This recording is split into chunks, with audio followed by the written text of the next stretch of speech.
ងសានេះគឺជាវាសនាដែលបានសាងពីបុព្វេចិត្តសំខាន់អបបលេងរីរេអូនមិនបែរចិត្តទេត្រស្នេហ៍ចូលចងចាំមុតដូចនាវីសាតាមវាតាបងនាំទៅឆ្ងាយព្រោះរូបបងសោភា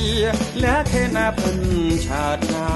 យបងអើយអូនសប្បាយព្រោះអូនបានប្រពន្ធលោកដូចបំណងដែលបងជាគូក្រលោកគ្រាអវសា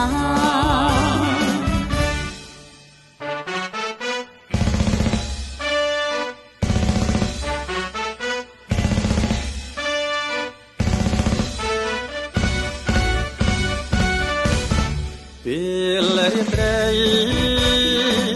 បានជួបថ្លៃគូសង្សារនេះគឺជាវាសនាដែលបានសាងពីបុព្វេចិត្តសំខាន់អបបលេងរីរេអូនមិនបែរចិត្តទេត្រស្នេហ៍ចូលចងចាំ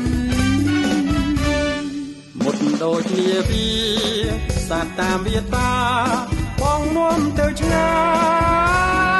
យព្រោះរូបបងសោភាលះខេណាភិនឆាតឆ្